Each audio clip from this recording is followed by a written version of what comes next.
मुश्किल ना रहे तहार वादा निभावल, यदि कुछ पल भुला जैत सियासत। बिहार में अगर एकमात्र सीट ऐसन बा जहाँ के स्थिति बहुत ही ज़्यादा ऊर्जा के लोग खातिर विकट हो गई बा जी। रविशंकर प्रसाद कहीं ना कहीं बहुत पीछे बाड़े, लेकिन मजबूरी बाड़े एजा के लोग के चुनल। और वो कारण बा कि मीसा भारती फील गुड कर दरी कि अब के तेजस्वी यादव।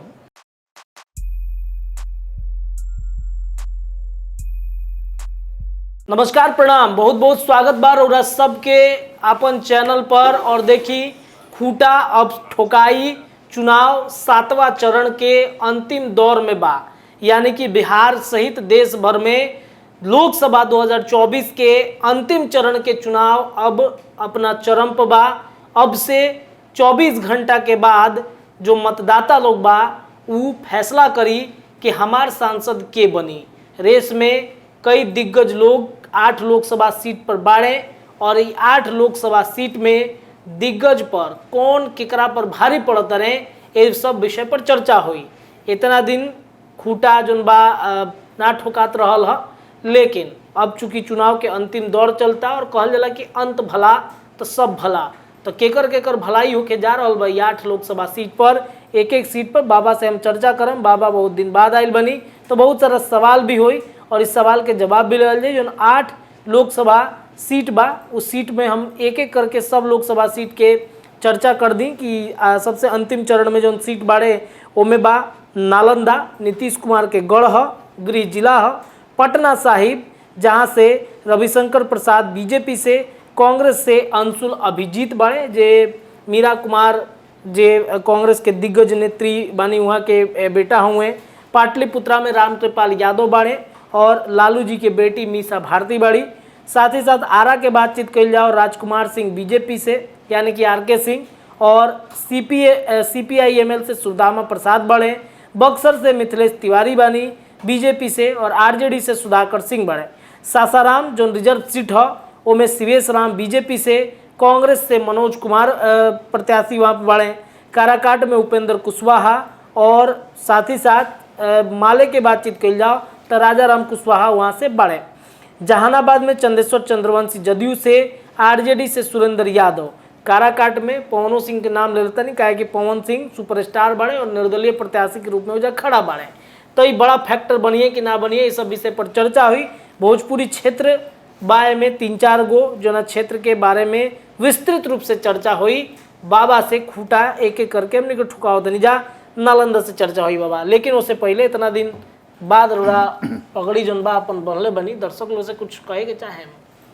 मुश्किल ना रहे तहार वादा निभावल, मुश्किल ना रहे तहार वादा निभावल, यदि कुछ पल भुला जैत सियासत।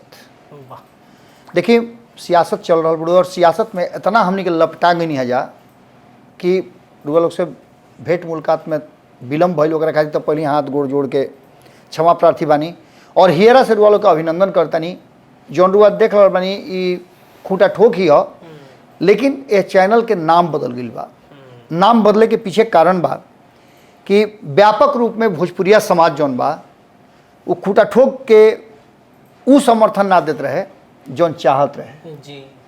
तो एकरा में बिहार से और लोग के जोड़े खातिर और झारखंड से जोड़े खातिर कारण कि रुआ जानता है जब परिवार बड़ हो जाला तो ओकरा के अलग अलग घर बना के 1 तला से 2 तला, 2 तला से 3 तला बनावल जाला, चढ़ा दिया। तो खूटा ठोक और अब 1 तला ऊपर हो गई बुढ़े। यानी बिहार के बाद हमने के झारखंड और देश दुनिया में तो हमने के भोजपुरिया समाज जहाँ बाड़े उजा बढ़ले बनी जा, लेकिन बाकी के मगही, मैथिली, अंगिका, बजिका जितना भाषा बा ये सब भाषा के हमने के कोशिश कैले बन जाए एकरा में संगोरे के, एक संगे संगे हिंदी के भी।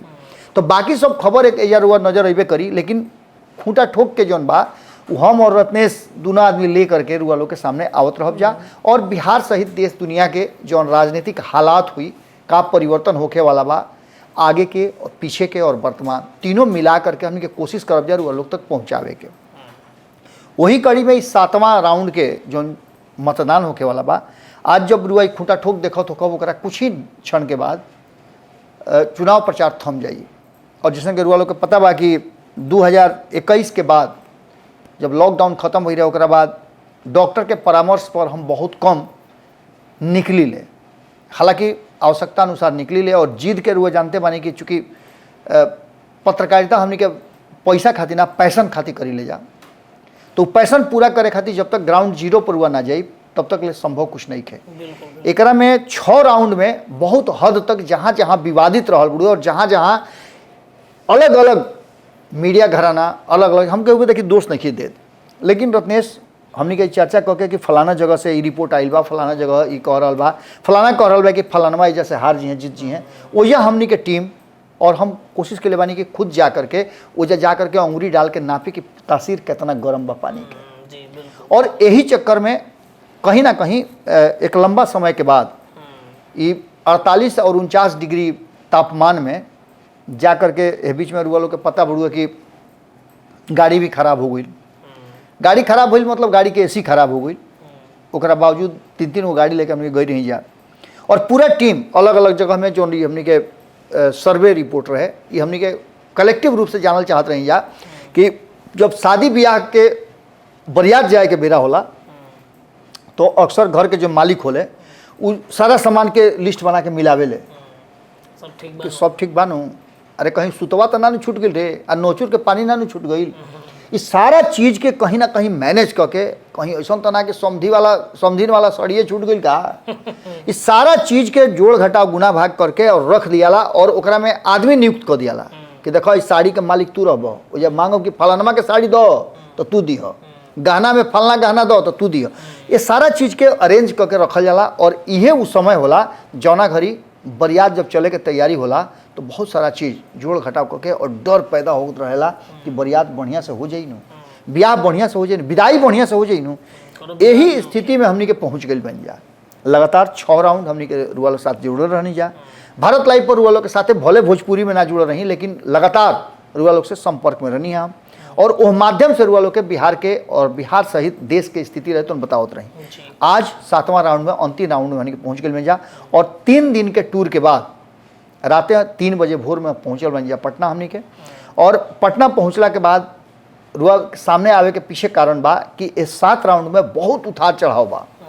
कहल जाला कि फलना सीट फलना हार जी हैं, फलना जगह फलना के बा इस तरीका के। हालांकि एक बात रत्नेश जो हमनी के लगातार चर्चा कर रही है पहला राउंड से ही जब 4 गो सीट पर चुनाव रहे 19 तारीख के ओकरा पहले से हमनी के टीम तो 3 महीना 4 महीना पहले से घूमत रहे कि का स्थिति बा और जनता के मूड मिजाज का बा। ओकरा के जांचे खातिर हमनी के जब तैयारी शुरू कनी जा तो कहीं ना कहीं वो कॉन्क्रीट डिसीजन पर हमनी के पहुँचने जा और जब हमनी के जो फैसला रहे हमनी के आकलन रहे ओकरा पर कुछ अलग होके तो हमनी के और एग्रेसिव होकर के ओकरा के जांचत रह जाए कि कहीं हमनी के गलती तो नहीं की जा करत।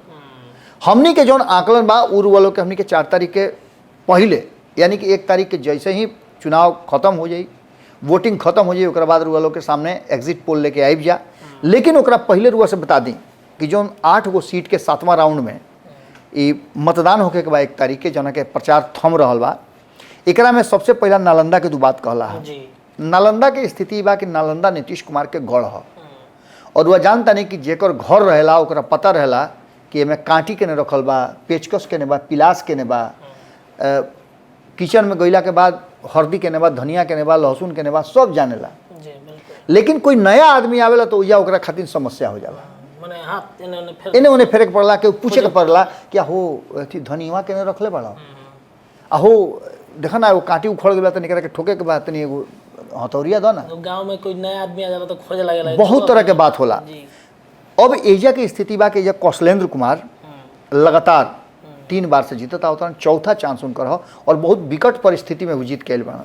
2014 सबके याद बुढ़ो कि 2014 में नरेंद्र मोदी के तूती बोलत रहे जी। और ओकरा में ही जो नालंदा सीट बा उ नीतीश कुमार जिता के ले कौशलेंद्र कुमार के। एकरा में कौशलेंद्र कुमार के अपन जो विशेषता बतन बा लेकिन सबसे बड़ा विशेषता है नीतीश कुमार के बा।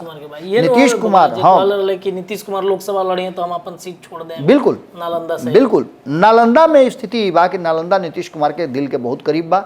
एजा से वो जीत करके और मंत्री भी केंद्र में बनल बड़ा और यह वो जगह जहाँ से जीत के गई रहन तो बिहार के मुख्यमंत्री बने के उनका मौका मिल रहे रिजाइन करके आई रहन। इस सारा चीज़ के जोड़ घटाव करके देख ली तो संदीप सौरभ खातिर आसान नहीं है। कारण कि ई बाहर से गई बड़ा, बाहर से जाए के मतलब है कि वो क्षेत्र में इनकर पहले से कोनो भूमिका ना रहा। तो ऐसा स्थिति में ओइजा के जनता इनका के कितना स्वीकार करी ये हम ना बताई। ई घर के तरह बा जौन किचन में नया आदमी प्रवेश कैलस तो ओकरा कितना कितना सामान के जरूरत हुई। ऐसा बहुत लोग बा, बहुत लोग के भी बारे में बताई। लेकिन नालंदा में जौन हमनी के टीम घूम के आइल हा, जौन हमनी के देखनी है जा, बहुत महत्वपूर्ण बा। और एकरा में एक और बात जोड़ दिहल चाहब कि नालंदा और मुंगेर के बीच में जो संबंध बा, वो संबंध में अनंत सिंह के बाहर आना अपना आप में बहुत कितना इन्फ्लुएंस कैले वाले वोटर के। और जन उ कह के गए वाले कि 3 लाख से ऊपर ओकर रिजल्ट का हुई, इ वालों को बताई। जौन इनपुट हमारे लगे बा कि बहुत आसान नहीं खे ललन सिंह खातिर, मुंगेर में भी बहुत मुश्किल लड़ाई हो गई बा। अंतिम रुआ के परिणाम बता रहा बानी। लेकिन नालंदा में कौशलेंद्र कुमार के बहुत ज़्यादा टक्कर नहीं खे। हाँ, अब के अली के चुनाव में निश्चित रूप से महागठबंधन पहले लेखाना अब टक्कर में बा। टक्कर में बावे कमोबेश हमरा बुझाता पटना साहिब के सीट पर भी उहे बा स्थिति। रविशंकर प्रसाद बीजेपी से बाड़े, अंशुल अभिजीत बाड़े, ई मीरा कुमार के पुत्र हुए। लड़ाई बने अंशुल अभिजीत के और पटना साहिब में रविशंकर प्रसाद के बाकी ना। एगो बहुत बढ़िया लड़का होके, बहुत सुंदर होके, लेकिन निकम्मा होके, आवारा गर्दी करत होके, और एगो एकदम करिया कुलूट कुरूप लड़का बड़ुआ सरकारी नौकरी करता। तो लड़की केकरा के दिया? तो वही ना बोल, सरकारी नौकरी अलग दिया। बिहार में अगर एकमात्र सीट ऐसा बा जहाँ के स्थिति बहुत ही ज़्यादा वो जाके लोग खातिर विकट हो गई बा जी, तो वो सीट बड़ुए ई पटना साहिब के। पटना साहिब में रविशंकर प्रसाद के अगर खड़ा कर दिया तो चिन्हे वाला लोग नहीं खे।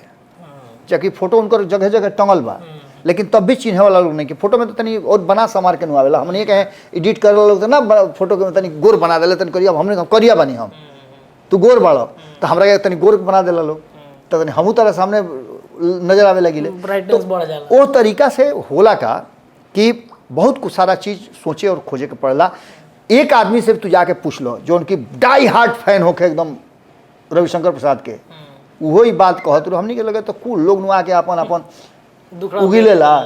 फोन करी ओकरा में लोग के यह कहना बा कि जो सबसे मुश्किल चीज बा वो ई बा कि मुश्किल समय में रविशंकर प्रसाद कहीं ना कहीं बहुत पीछे बाड़े, लेकिन मजबूरी बाड़े एजा के लोग के चुनल।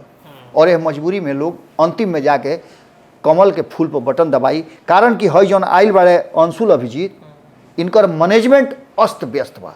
और भारतीय जनता पार्टी के मैनेजमेंट के बारे में हम जब बताइब आगे कि कैसे मैनेजमेंट पड़ुए और अंतिम समय में कैसे मूवमेंट बदल जाता, सारा चीज़ बदल जाता, उन वालों को बताइब हम। लेकिन रविशंकर प्रसाद के मैनेजमेंट ना, हम मैनेजमेंट भारतीय जनता पार्टी को बताते हैं। मोदी के मैनेजमेंट है तबे बस, रोड शो कइले बस, पटना साहिब में। एकदम एकदम 3-4 दिन लगातार पटना में आई। अरे रविशंकर प्रसाद के पता भी नहीं खे कि इनका खातिर के मेहनत कर रहल बा।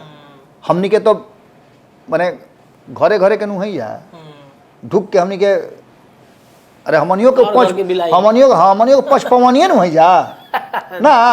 नाचे के होके तो शादी में हमनिए खो जाए जा, बजावे के हो तो हमनिए खो जाए जा, कोनो विधि व्यवहार पढ़े के होके मंत्र जंतर तो हो खातिर हमनिए खो जाए जा। तो हमनी के तो सब जगह माने बियाह श्राद्ध में सब में खो जाई ले जा। तो एकरो में हमनी के खोजेबे कर ले जा। एक से एक लोग हमनी से फीडबैक लेवे खातिर आवेला। दिल्ली से कई गो टीम आकर के हमनी से फीडबैक लेलक कि का स्थिति बा। तो निश्चित रूप से हमनी के साँचे बोलब जा। हमनी के तो कोनो धन संपत्ति थोड़े लोग से लेवे के बा। हमनी के बतवे बा, सम्मान खाली इज्जत कर दे उतने काफी बा। हमनी के ओकरे भुखाइल बनी जा। तो एकरा में पटना साहिब में अंशुल अभिजीत के ले आना कांग्रेस के लड़ाई में ले आवे के ना रहे, बल्कि मीरा कुमार के खुश करे खातिर वो जितना जो समय दिले बाड़ी ओकरा खातिर उनका बेटा के कम से कम अगर 10,000-20,000 वोट लेके आई हैं। हालांकि 10-20,000 से ज़्यादा आई, 1 लाख से ज़्यादा बुझाता कि वोट उनका आई, लेकिन 1 लाख से ज़्यादा वोट आई तो ये तो हुई ना कि 1 लाख के आदमी बाढ़े लाख टके की बात, लाख टके की। हाँ, तो ई निश्चित रूप से बा। लेकिन पटना साहिब ऐसा सीट हुई जहाँ जीत हार के आंकड़ा सबसे बड़ा हुई ये पूरे चुनाव में। ये बात के बावजूद कि उम्मीदवार एक आदमी के भी पसंद नहीं खन। एजा अगर ऋतुराज सिन्हा के ले आई रहता, एजा अगर लले लोग के उतारे के रहे तो एक से एक लाला रहन। एजा खातिर नितिन नवीन रहन, वो काफ़ी लंबा समय तक एजा के दिले बनन और लोग से मिले ले जुले ले भी। बिल्कुल। लेकिन खैर ये तो भारतीय जनता पार्टी का फैसला बा। और ये फैसला में भारतीय जनता पार्टी चाहे जो होके, लेकिन सफल होत नजर आवता रविशंकर प्रसाद निकल जी हैं। पाटलिपुत्रा में का बा लालू के बेटी चाचा भतीजा के लड़ाई बा एगो जा देखो राम कृपाल और मीसा भारती में देखा पाटलिपुत्रा बतेबे कहीं कि पाटलिपुत्रा हमने के 3 दिन से जो टीम निकल रहा ओकरा में ई पाटलिपुत्रा होते हुए जहानाबाद होते हुए अरवल होते हुए काराकट होते हुए बक्सर होते हुए आरा और आरा हमने के आरा आगे नहीं जा। और बाकी के टीम चूँकि विशेष वजह के लोग के डिमांड रहे कि नमन जी वजह पंचनामा करस बनारस में जा करके नरेंद्र मोदी के, तो वो पंचनामा करे के वजह पूरा टीम के साथ गई बाण। लेकिन सबसे बड़ बात बा कि जब एजा के बात तू करत रह पाटलिपुत्रा के, तो एजा मीसा भारती अब के लिए टक्कर में बाड़ी। और मीसा भारती काहे टक्कर में बाड़ी, ओकरा पीछे सिर्फ एक कारण बा, और वो कारण बा कि मीसा भारती फील गुड कर दारी कि अब के लिए तेजस्वी यादव, और तेजस्वी यादव के साथ उनका हो सकेला कि इंटरनल रिश्ता भी सुधर गई लोग के, कारण कि तेजस्वी यादव कई हाली उनका मंच पर नजर अले जो 2019 में नजर ना आई रहा, अब के नजर अले और मंच पर खात भी नजर आई लोग, खैला के वीडियो भी वायरल भइल, ओकरा में चर्चा भी होत रहे, हालांकि बहुत वो तो प्लांटेड चर्चा रहे, वो के नहीं के समझौती बात कि मछली काट खैला तो काट हल के कराट। ये पूरा के पूरा कहानी जोन बा ये एकरा के स्क्रिप्ट बनावल गई रहे, और स्क्रिप्ट बना करके जोन के आपन रोटी सब के लुका के खाला, आ तू जब सार्वजनिक रूप से खाता रह तो बुझाता कि तू देखावल चाहता कि आज तारा लगे दाल भात बैठाइल बा, ना तो रोज तो नूने रोटी खाता हो।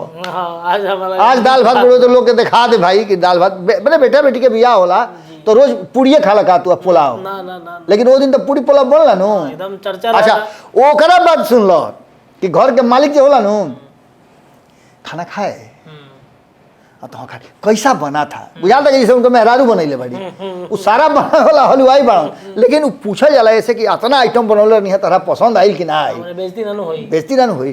तो ए तरीका से वो कल जा रहा बा कि भाई चलो हमनियों के एक साथ बनी जा, लेकिन एक साथ देखावल और एक साथ भइल में बहुत अंतर बा।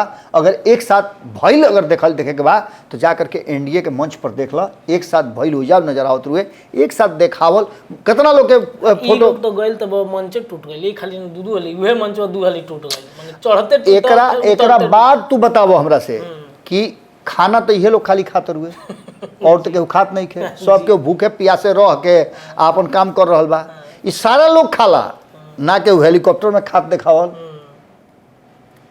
ना कहीं कि अपन रोटी सब के लुका के खाला, लेकिन तारा जब दिखावे के बड़ुए ना के जूस देखैलस के जूस पियता नहीं। अच्छा दूसरा का खाता रहे के देखता मरद मेहरारू में बहुत प्रेम होखे, तो देखलो बड़ा कि 24 घंटा से गर्दन में गर्दन लगा के चलल, ओकरा खातिर अलग जगह बनावल बा, सार्वजनिक रूप से दिखाओ कि अरे बाप हमने कितना मानी ले अपना मेहरारू के, मेहरारू हमरा कितना माने ले। ये प्रेम दिखावे वाला चीज ये कहीं ना कहीं प्रदर्शन हो, और ये प्रदर्शन सिनेमा में बढ़िया लागेला। हमारा तो बुझाता कि बाबा जे वीडियो बनावता वो चैनल अपन खोलले बटे, बुझाता कि ब्लॉगर है ठीक बा जहाँ पहुँचे के चाहता वो ठीक नहीं खे नहीं सही एमे अधिकतर लोग एमे देखिए एकरा बाद कितना लोग ब्लॉगरे बनी, चुनाव छोड़ के चुनाव खत्म भइल नु तो कितना लोग मान ले बाकी हम तो चुनाव हारिए गइल बनी, तो आगे से ब्लॉगे करो यही में दाम भेटाई, इंटरव्यू करो दोसर हमनी के नौकरी पर खतरा बा एजा एकरा मतलब पाटलिपुत्रा में लड़ाई निश्चित रूप से कड़ा बा। लेकिन अगर ये कह दिया हो कि मीसा भारती जीत जी हैं,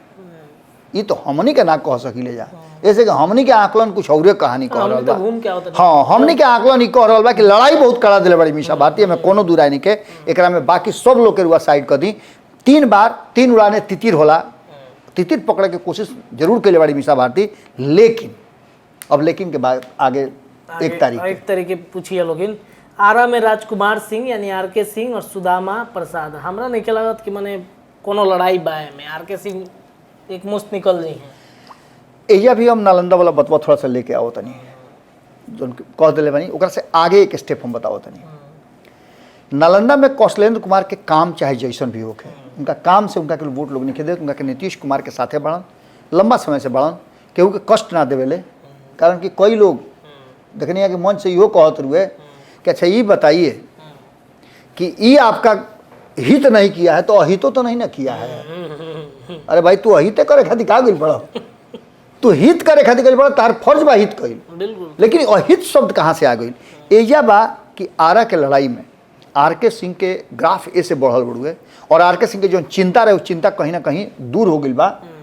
कारण कि अब एकरा में पवन सिंह वाला मैटर थोड़ा सा ले देता नहीं जी कि पवन सिंह के लेकर के बहुत चिंतित रहन कि अगर ओजा राजपूत समाज रिवोल्ट कर गई अगर पवन सिंह के तरफ तो आर.के. सिंह के जीतल मुश्किल हो जाएगी। मुश्किल हो जाएगी। कारण कि एजा कुशवाहा समाज जौन बा वो पूरी तरह से रिवोल्ट कर जाई। लेकिन याद हुई तरह रत्नेश, आज से 20 दिन पहले हमने के कहले रही जब चौथा चरण के चुनाव होते रहे तौना घड़ी जी जी जी कि संपादक नमन मिश्रा जी के साथ हम पंचनामा करत रही तो ना में ये बात भई रहे कि अगर उपेंद्र कुशवाहा और उनकी टीम को ये लग गया, ये हमने के बहुत स्पष्ट तरीका से कहले रही जा जी। कि अगर इस टीम को लग गया कि उपेंद्र कुशवाहा हार रहे हैं तो 5 सीट बचाना मुश्किल हो जाएगा। और वही 5 सीट पर हमने के चर्चा भी आज करत नहीं जा जी कि 5 सीट कौन बा। अब आर.के. सिंह जैसे ही ये बात कहले कि पवन सिंह पर कार्रवाई होगी, दूसरका दिन पवन सिंह भाजपा से निकालल गई है। बड़ी बेआबरू होकर तेरे कूचे से हम निकले। उतना दिन से ना निकलता और जब निकालल गई ओकरा बाद के कहानी और मजेदार बा, जौन की यह बात के तरफ इशारा कर दिलस कि कहीं ना कहीं पवन सिंह के जौन रिश्ता बा, रिश्तेदारी बा, उ बगल वाला से बा।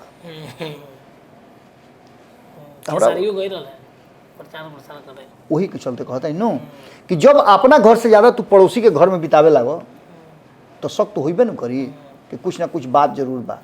और खेसारी लाल जहाँ एक तरफ राष्ट्रीय जनता दल के खुल के प्रचार करता रहे, दूसरी तरफ एक खातिर तो प्रचार नहीं खनु करत, क्योंकि पैसा दे के बुलाओ गिल बा। ई भैया कह के होता रहे कि भैया हमार चुनाव लड़ता रहे। एक तरफ भैया लड़ता रहे, एक तरफ दीदी लड़ता रही। तो परिवार में भैया और दीदी वाला जहाँ रिश्ता बढ़ुए वो ये का समझल जाई।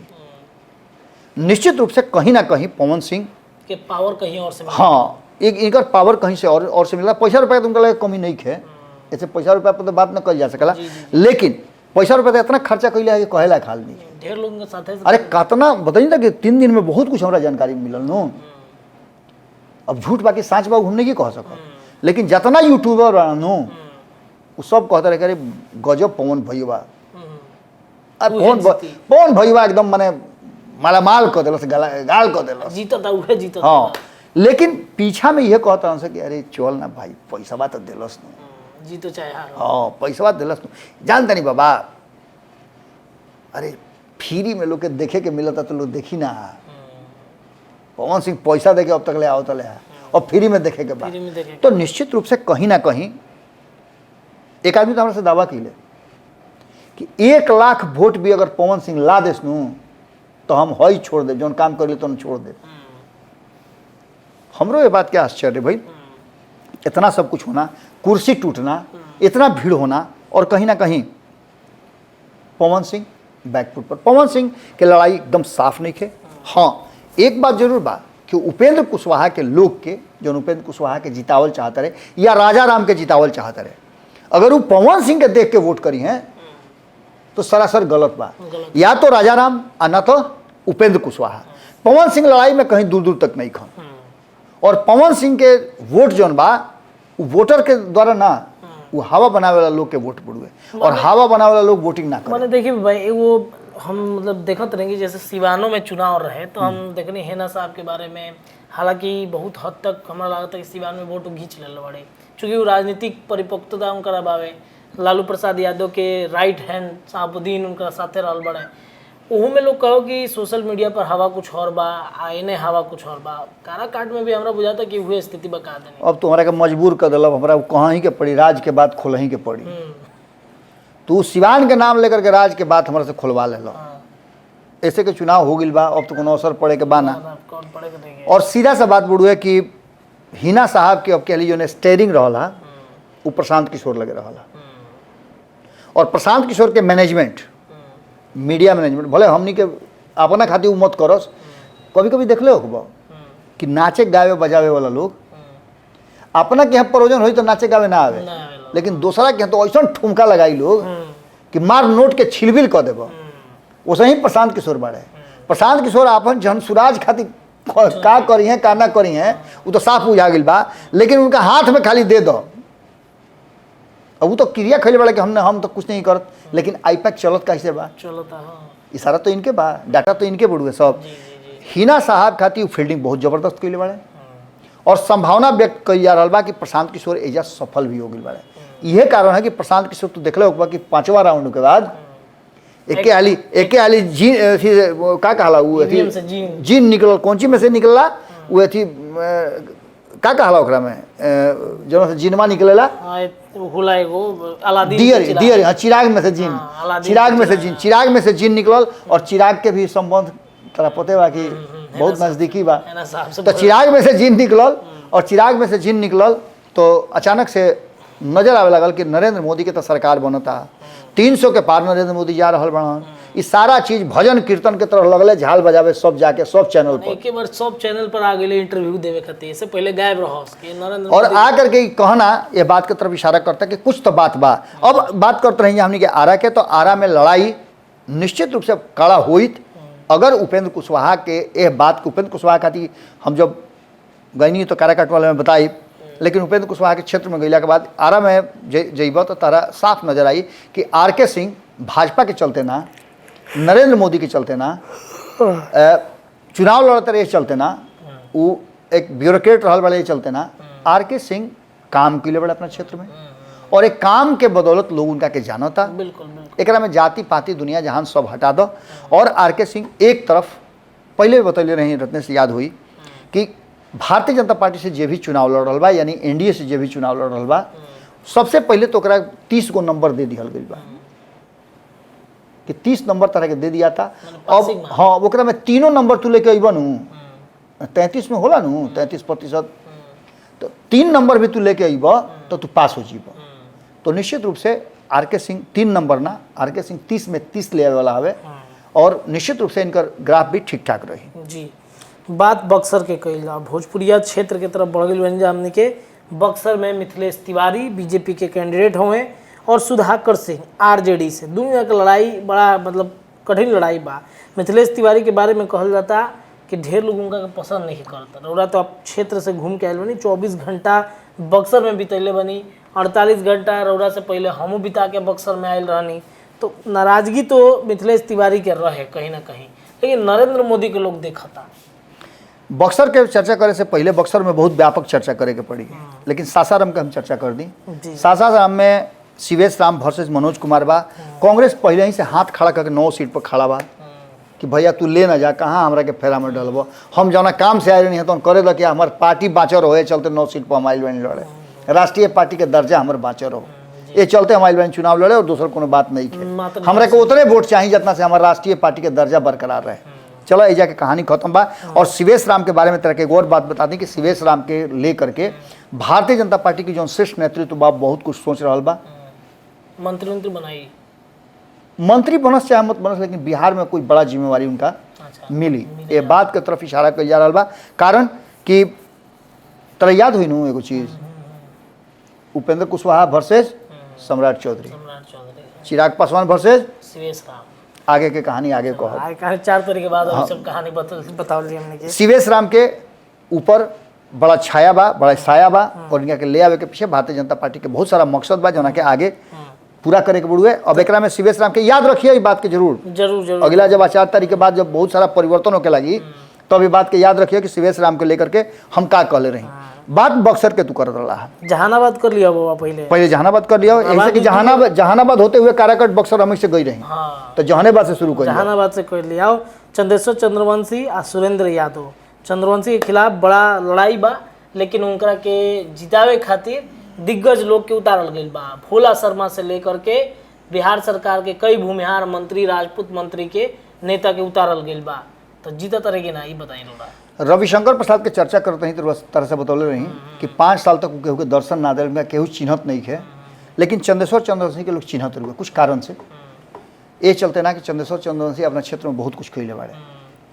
इनकर स्थिति ई बा कि कोनो दुआरी पर जाता रहते बेइज्जती होता रहे, लेकिन जब तारा दरवाजा पर के हुआ है ओकरा के तू बेइज्जत कर दो और वो हाथ जोड़ के कहे कि गलती हो गई, अगला हाल ही ये पॉइंट बा। अब ये बात के बाद तारा लगे कुछ बात जाता और क्षमा शोभती उस भुजंग को जिसके पास गरल हो। वोटर के पास एगो वोट के पावर बा और एक वोट के पावर में ऐसा अंगुरी पर जब करिया निशान लागेला नू तो कहला कि दुनिया यही पर चक्र पड़ना चाहिए, दुनिया हिला देंगे, समझ लो। एक वोट और वो सुदर्शन चक्र संगे संगे चल रहा है। ढेर बोलबो तो वह बोटवा है ना तेने दबा दे, चल जीवा सुरधामपुर। चंदेश्वर चंद्रवंशी के सबसे बड़ बात जौन बा वो इहे बा कि हर जगह जा करके ये बात के कहला कि हो सकेला हमरा समझ में ना आई लोग है, हम रुआ के यहाँ ना आयल हुई, लेकिन अब हम रुआ के यहाँ आई ओकरा पहले हम एक गांव के लोग के ही कमिटी बना देता नहीं कि एक गांव में कौन ऐसा असुविधा बा जो के सुविधा में परिणत करे के बा। और एकरा के लेकर के भोला शर्मा के आना मतलब समझता रह तू का बा, बहुत बड़ा चीज बा। भोला शर्मा के आना मतलब उड़ुए कि जौन CSR फंड बा, उस CSR फंड हर कंपनी के केंद्र सरकार की योजना बनैले बा जना में वो खर्च करी।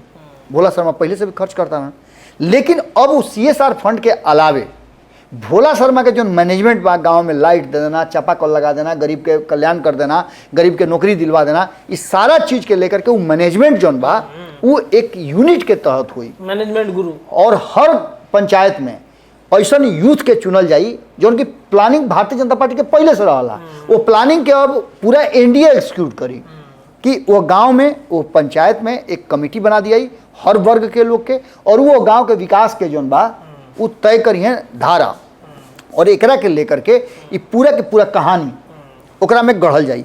यह कारण बा कि जहानाबाद में अचानक से जौन परिवर्तन भइल बा वो परिवर्तन ये बात के तरफ इशारा कर रहा बा कि ये परिवर्तन में कहीं ना कहीं अंतिम समय में जो 24 घंटा पहले के बात करते नहीं, वो 24 घंटा पहले जहानाबाद में चंदेश्वर प्रसाद चंद्रवंशी जौन बान उनकर ग्राफ ऊपर हो गई बा।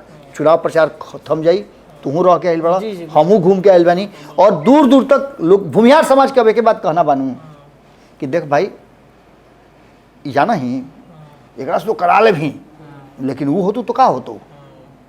धीरे धीरे करके जो लोग उन्हें गई रहे उस सीधे रिवोल्ट हो गई बा, और रिवोल्ट होकर के चंदेश्वर चंद्रवंशी नीतीश कुमार टिकट देले बड़े तो वो सोच समझ के तो वोट दिए ना, बिल्कुल तो मोदी के ना वोट दिए हैं, तो वह माने मरता का नहीं करता नहीं करता। हाँ सही बात है। जहानाबाद के बाद अब हमने के बक्सर पर चर्चा कर लिया। बक्सर रोड़ा घूम के आई नहीं, और 24 घंटा इस क्षेत्र में रोड़ा बिता के काले आयल बनी। सुबह 3 बजे गाड़ी जौन बा ऑफिस पहुंचल बाटे। तो बक्सर में लड़ाई मिथिलेश तिवारी और सुधाकर सिंह के बीच बावे, और बक्सर में एक और आदमी बाड़े आनंद मिश्रा। क्या लगता ये भाई उनको तो यही बड़ा सुनने है क्या तो कि राहुल तिवारी जौन बा मंटू तिवारी उनका साढ़ू हवे, उनको खेल कुछ अलगे नजर आता, पवने सिंह ऐसा नजर आवता है। तो खैर इहो देखो कहे के मतलब उड़े कि सब के हुआ RK सिंह हो जाई, तू एक नौकरी छोड़ब आ नौकरी छोड़ के आके तू शामिल हो जीब, कहब कि हमरा के टिकट देना तो हम तारे विरोध करब, चले वाला बात बा। आके का कह गिले हेमंत बिश्व शर्मा, कहला कि तो भाग के आया है, हमसे कुछ गलत बोला था, इसको हम फिर धर के ले जाएंगे, इसको टांग के ले जाएंगे। मिथिलेश तिवारी के हम इतने बात खाली कहब कि जो हम देखनी है, जो हम घूमनी है, और पिछला 20 दिन से लगातार हम बक्सर के वॉच करता नहीं, ओकरा पीछे कारण बा कि बक्सर हमार जिला हो, और बक्सर में कहीं ना कहीं विकास के जो एक नया धारा बहल बा। तू पटना से जब निकलो तो बक्सर पहुँचे में तेरा कितना समय लगा था। ए बीच में कई गो ऐसा परियोजना बा, कल हमारा बहुत लोग से बातचीत होता रहे, करीब 8-9 घंटा अलग अलग राजनीतिक दल के नेता लोग से, अलग अलग हो जाके लोकल से लेकर बाहरी नेता जो पहुँचे रहन, वो सब लोग से बातचीत भइल।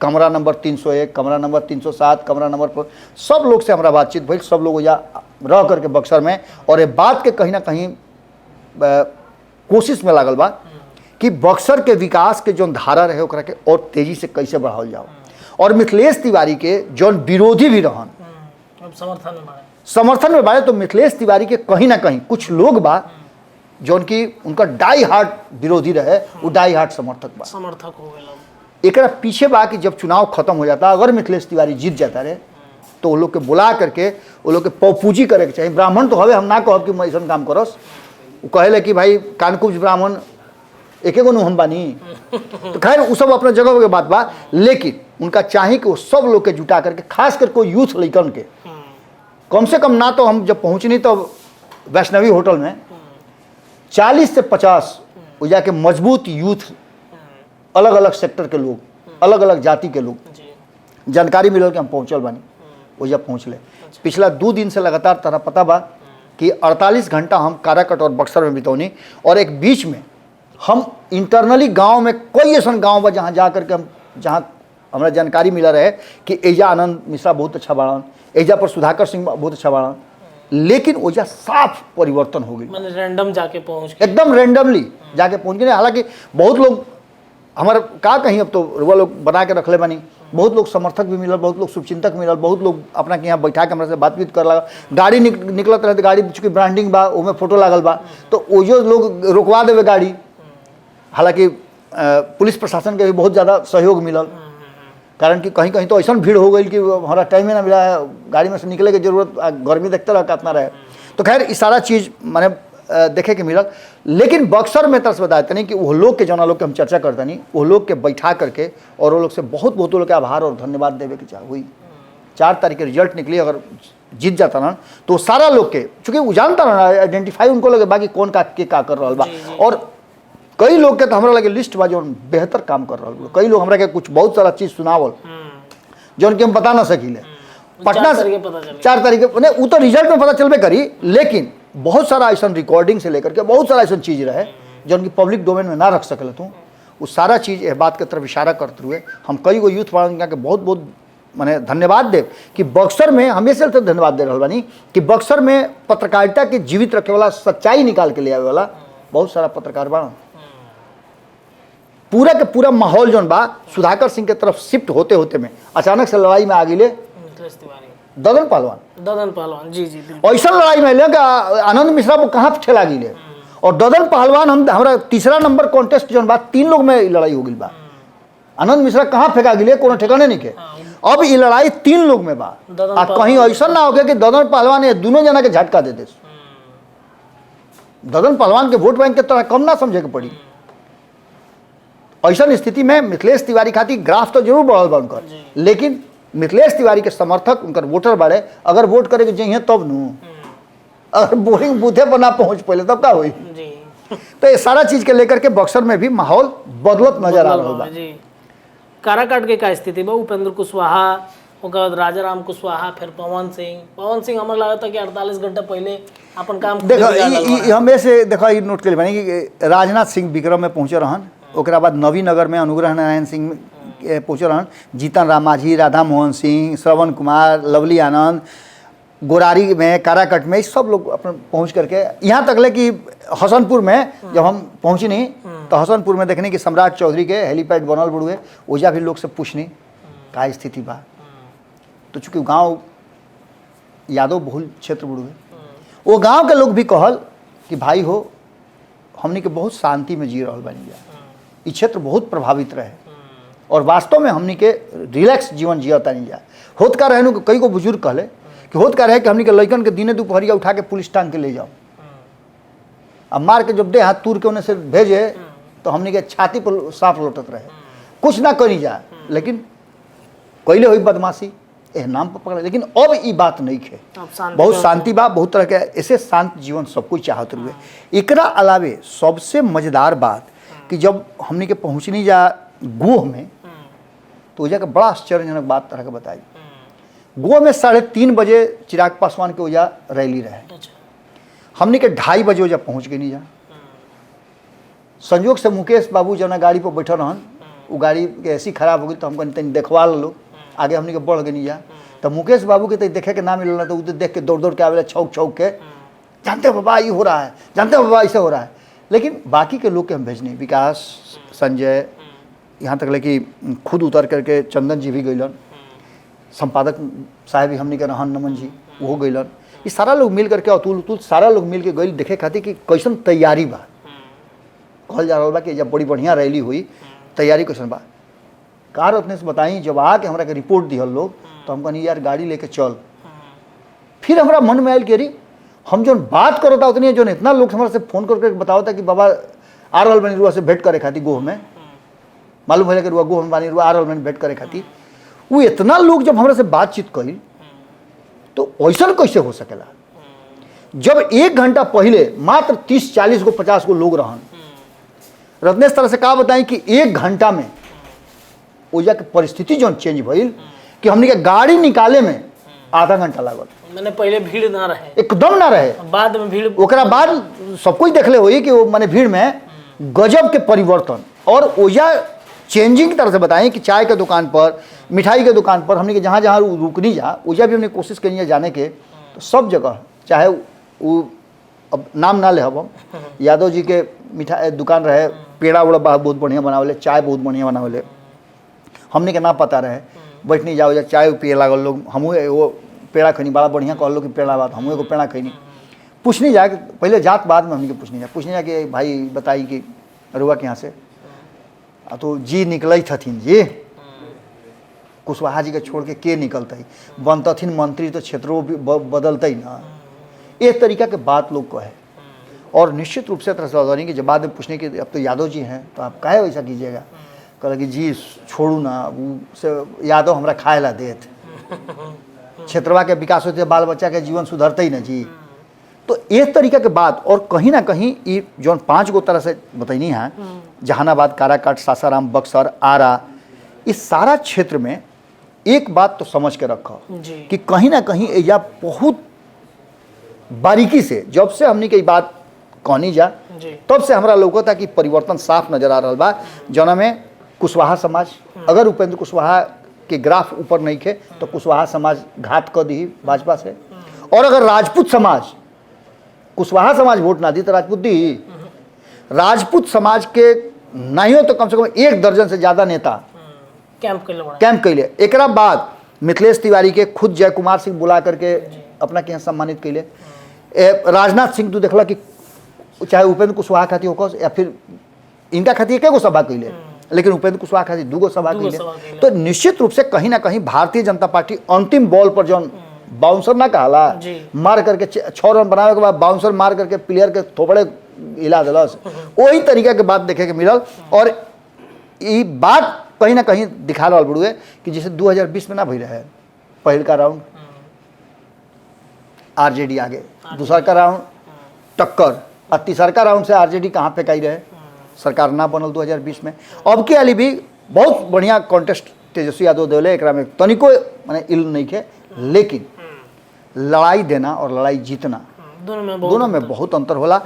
उम्मीद यह बा कि जो 8 सीट के जो 7वां राउंड के लड़ाई बा वो कॉन्टेस्ट तो रहले रहा, लेकिन समय आते आते अब अगर एवं बता देते तरह से बहुत इंपॉर्टेंट बात कहते हैं कि अगर वोटर पोलिंग बूथ पर गईले तब अब सबसे बड़ी जिम्मेवारी का बा कि अपना अपना वोटर के दोनों पक्ष या फिर जो निर्दलीय लोग बा समझाओ बढ़िया, अपना जगह पर पहुंचा देले, पोलिंग बूथ पर पहुंचा देले, वोट उनका टिपा गई तब वहीं संभव बा, लेकिन माहौल बदलल बा। चलिए देखिए 8 सीट पर खूटा ठोकाइल बा कि माहौल के तरीका से बदल रहल बा।